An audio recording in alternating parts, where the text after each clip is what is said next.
میں کہتا عورت کہ وہ اپنے خامن کو سجدہ کرے، تو نبی پاک صلی اللہ علیہ وسلم نے وضاحت کر دی، فرمایا کہ اگر تو یہ والے حق تو ادا کر سکتی ہے تو نکاح کر۔ وہ خاتون بڑی سمجھدار تھی، فوراً بول اٹھی، کہنے لگی حضور میں نہیں حق ادا کر سکتی، لہذا میں نکاح نہیں کروں گی۔ میرے عزیز، عورت کو ذمہ داری سونپی۔ پھر میرے نبی پاک صلی اللہ تعالیٰ علیہ وسلم نے مرد کے لیے بھی ان حقوق کا تعین فرمایا، اور اللہ کے رسول صلی اللہ تعالیٰ علیہ وسلم سے جب پوچھا گیا کہ یا رسول اللہ صلی اللہ علیہ وسلم عورت کے حقوق کیا ہے، نبی پاک صلی اللہ تعالیٰ علیہ وسلم سے پوچھا گیا کہ یا رسول اللہ صلی اللہ علیہ وسلم عورت کا حق کیا ہے، تو نبی پاک نے فرمایا جیسا خود کھاؤ ویسا اسے بھی کھلاؤ، جیسا خود پہنو ویسا اسے بھی پہناؤ۔ اور حضور علیہ الصلوۃ والسلام نے فرمایا کبھی بھی عورت کے چہرے پر نہ مارنا، کبھی بھی اس کے ساتھ بغض نہ رکھنا، اسے کبھی بھی تکلیف نہ دینا، اور اسے اگر چھوڑنا ہوا تو اپنے گھر کے اندر چھوڑنا، یعنی اگر کچھ لمحے کے لیے ناراض ہونا ہوا تو اپنی ہی چھت کے نیچے نکالنا نہ، بھیجنا نہ۔ رسوائی ہوتی ہے جب وہ میکے جاتی ہے تو لوگ باتیں کرتے، اگر چھوڑنا ہوا تو اپنے ہی گھر میں چھوڑ لینا، کچھ لمحوں کو ناراض ہو لینا، کچھ ایسی بات کر لینا، لیکن جب اسے نکال دیتے ہو تو مسائل بن، جیسا خود کھاؤ ویسا اسے بھی، جی جیسا خود کھاؤ ویسا اسے بھی۔ نبی کریم سید عالم صلی اللہ تعالیٰ علیہ وآلہ وسلم نے اس بات کی وضاحت کر دی۔ اب ایک بات جو قابل توجہ ہے جس پر میں آج خصوصی طور پر بات کرنا چاہ رہا ہوں، وہ یہ ہے کہ نبی پاک صلی اللہ علیہ وسلم نے یہ بھی بتا دیا کہ ماں کا بڑا حق ہے، اور حضور نے یہ بھی بتا دیا کہ بیوی کا بھی حق ہے، کہ تم نے خود کھانا ہے اسے کھلانا ہے، جو خود پہننا ہے اسے۔ اب مسئلہ پتہ کیا ہوتا ہے، بیوی کا مطالبہ ہے کہ تو سوائے میرے کسی کی نہیں سنے گا، وہ کہتی ہے کہ چونکہ میں آئی ہوں سارا کچھ چھوڑ کے، اب سوائے میرے تو کسی اور کی نہیں سنے گا۔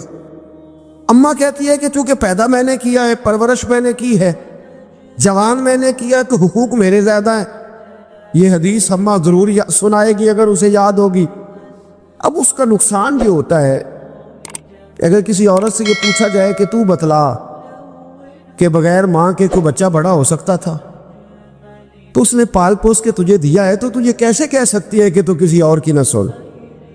اور اگر اماں سے بندہ کہے کہ تو خود ہی گئی تھی اس کو دیکھنے، تو ہی اس کو لائی ہے، اب کس طرح کر کے یہ ممکن ہو سکتا ہے کہ خاتون خانہ جو نکاح کر کے آئی ہے، جس کے حقوق کا تعین خود نبی پاک صلی اللہ علیہ وسلم نے فرمایا، اس کو حق نہ دیا جائے؟ کچھ حقوق میاں بیوی کے ہیں، کوئی شخص وہاں بھی تقاضا نہ کرے، کوئی بہن تقاضا نہ کرے کہ میرا بھائی کسی بھی طور پر بیوی کی کوئی بات نہ مانے اور صرف وہ میری طرف ہی توجہ رکھے، کوئی ماں یہ تقاضا نہ کرے، اس لیے کہ اس کے حقوق بھی اللہ اور اس کے رسول نے بیان فرمائے۔ اور کوئی بیوی کسی جگہ یہ تقاضا قطعاً نہ کرے، کسی مقام پر یہ تقاضا نہ کرے کہ وہ کہے کہ تو بہن کی طرف نہیں دیکھے گا، تو اماں کی بات نہیں سنے گا۔ اس سے آگے بڑھ کر ایک اور بات ہے، اس پر بھی ضرور غور فرمائیے گا۔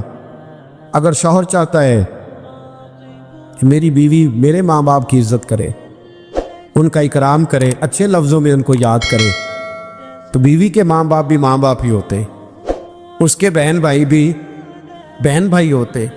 اگر تو ان کا نام اچھے لفظوں کے ساتھ پکارے گا، ہمارے معاشرے میں کچھ چیزیں شرم کا باعث ہے، کہتے مجھے شرم آتی ہے جملہ کہتے، لوگ چھیڑتے، بچے باتیں کرتے۔ میرے رسول پاک صلی اللہ علیہ وسلم نے فرمایا تیرے 3 باپ ہیں۔ یا رسول اللہ کون سے؟ فرمایا ایک وہ جس نے تجھے جنم دیا، پیدا کیا، جس کی صلب سے تو ہے، اور دوسرا وہ جو تیرا استاد ہے، جو تجھے خیر کی تعلیم دیتا، جس کی وجہ سے تو راہ راست پہ ہے، راہ حق پہ ہے، اور تیسرا فرمایا وہ تیرا باپ ہے جس نے اپنی بیٹی دے کے تجھے بیٹا بنایا ہے، تو اس کے حقوق کا تمہیں خیال کرنا۔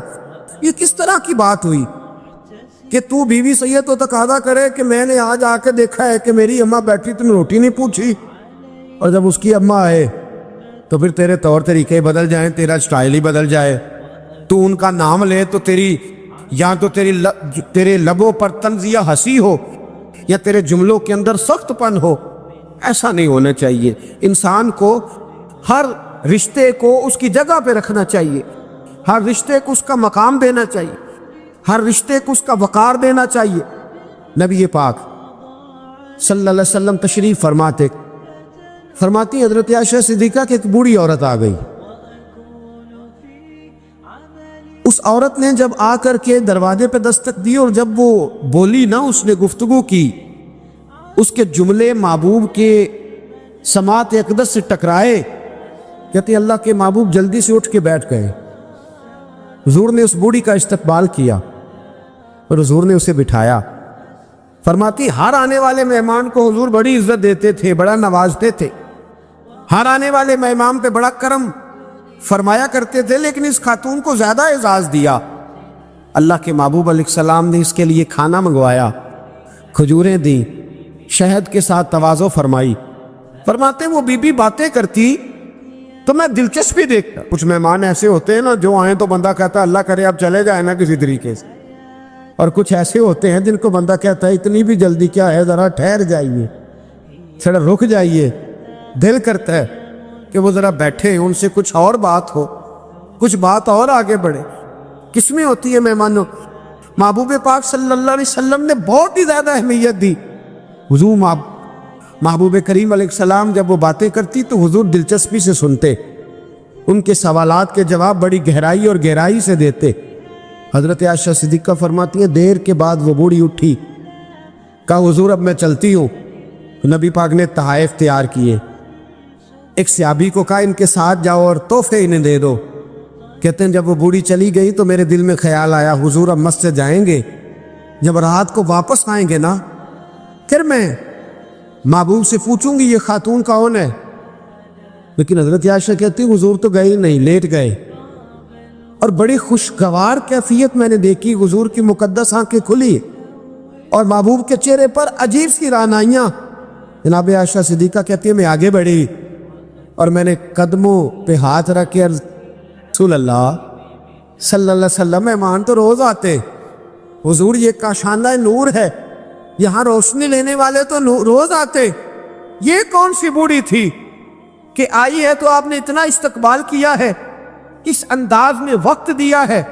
اور یا رسول اللہ صلی اللہ علیہ وسلم پھر میں آپ کی کیفیات دیکھ کون تھی؟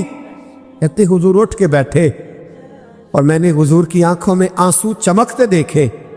محبوب فرمانے لگے عائشہ یہ میری پہلی زوجہ سیدہ خدیجہ الکبریٰ کی سہیلی تھی. اگر آپ کو ہماری یہ ویڈیو اچھی لگے تو ہمارے چینل محفل ذکر کو سبسکرائب کرنا نہ بھولیے گا. شکریہ.